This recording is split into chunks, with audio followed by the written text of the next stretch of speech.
लखनऊ में गोमती नगर के बेबजोर high school, saint Mary inter college सहित कई स्कूलों को बम से उड़ाने की धमकी भरा ईमेल मिलने से हड़कंप मच गया।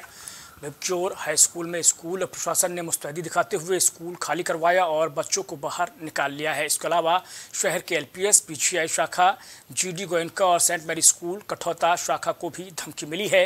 पुलिस और बम निरोधक दस्ते ने मौके पर पहुंचकर छानबीन की है। इस दौरान स्कूल परिसर में कुछ भी नहीं मिला। बताया जा रहा है कि MUT इंटरनेशनल स्कूल को भी बम से उड़ाने की धमकी मिली थी। PGI आलमबाग, गोमती नगर और विभूतिखंड के स्कूल्स में, जिनकी संख्या लगभग 4 की है, इनमें मेल के द्वारा बम होक्स की सूचना मिली थी। इस सूचना के आधार पर कार्रवाई करते हुए पुलिस ने त्वरित कार्रवाई करी और मौके पर जाकर के स्कूल्स पे जो अभिभावक अपने बच्चों को ले जाना चाहते थे उनको ले जाने दिया गया है। इसके अलावा शांति व्यवस्था बनाए रखी गई है और BTDS और एंटी सबोटाज टीम के माध्यम से चेक करा करके पूरे स्कूल्स को स्टेराइल किया गया है।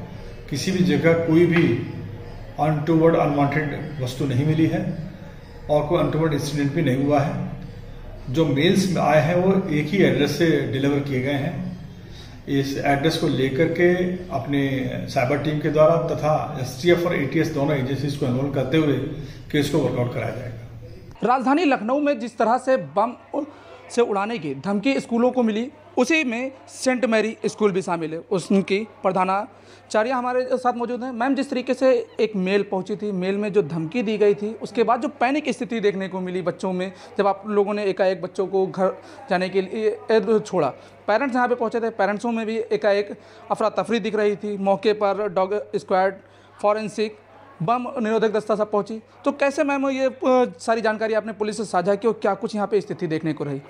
नहीं, ऐसी कोई पैनिक की स्थिति तो नहीं बनी, क्योंकि जैसे ही हमने मेल देखा तो हमने पहले पुलिस प्रशासन को इन्फॉर्म किया और उनसे हमें बहुत अच्छा सहयोग मिला। वो तुरंत मौजूद आ गए मौके पे और उसके बाद हमने बच्चों को बाहर निकालना शुरू किया। उनको ग्राउंड में ही सबको कलेक्ट करके वहाँ से पेरेंट्स को मैसेज डाल दिया था। पेरेंट्स आने लग गए। पेरेंट्स थोड़ा सा घबराए हुए ज़रूर थे, लेकिन कोई ऐसी स्थिति नहीं पैदा हुई। बहुत कोऑपरेट करा पेरेंट्स ने भी और प्रशासन ने भी, सब ने बहुत अच्छे से। बच्चे डिस्पर्स हो गए और बॉम्ब स्क्वाड भी आया बाद में। उन्होंने पूरे स्कूल को का निरीक्षण कर लिया।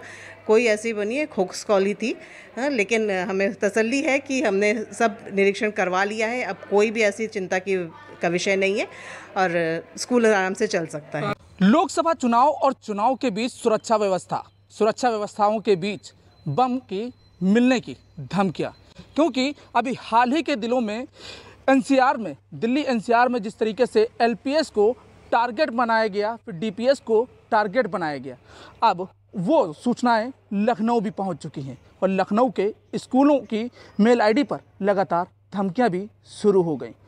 बीती रात की बात की जाए, 19 एयरपोर्टों को जिस तरीके से मेल के जरिए बम से उड़ाने की धमकी दी गई थी, उसके बाद से CISF ने अपना मोर्चा संभाला और मौके पर सर्च ऑपरेशन चलाया, लेकिन वहां पर किसी तरह की ऐसी विस्फोटक सामग्री नहीं मिली, जिसके बाद राहत की सांस ली गई।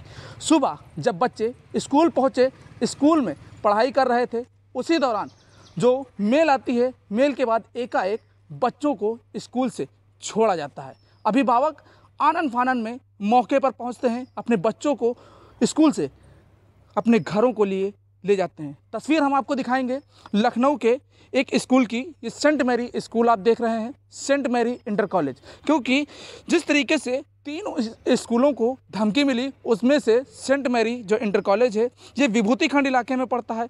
इसी के अगर बात की जाए 1 किलोमीटर के दायरे में बेबजोर स्कूल पड़ता है, वहाँ पर भी उसी तरीके की मेल आई। लेकिन अगर उसके तीसरे स्कूल की बात की जाए, LPS की, वो जो PGI के वृंदावन में है, वहाँ पर भी इस तरीके की मेल आई। और उसके बाद जिस तरीके से मौके पर फोर्स पहुंची, डॉग स्क्वाड पहुंची, फॉरेंसिक टीम पहुंची, सभी ने सर्च ऑपरेशन चलाया और सर्च ऑपरेशन के दौरान किसी तरह की कोई भी सामग्री नहीं मिली, जिसके बाद राहत की सांस भी ली गई। लेकिन अगर बात की जाए जिस तरीके से जो घटनाओं से संबंधित मेल पहुंच रही है, तो उसको लेकर जो साइबर टीम है वो भी पूरी तरीके से एक्टिव हो चुकी है और इस मामले में जांच पड़ताल कर रही है कि आखिर लोकसभा चुनाव के बीच जो सेंधमारी की जा रही है या फिर जो इस चुनाव को पूरी तरीके से अलग रूप देने का जो प्रयास है, माहौल ख़राब करने की जो कोशिश है, उसके पीछे आखिर किसका हाथ है, इस मामले में भी तफ्तीश शुरू हो चुकी है। इसके साथ ही अगर बात की जाए पुलिस हेडक्वार्टर की, तो वहाँ से भी पूरे यूपी को हाई अलर्ट मोड पर भी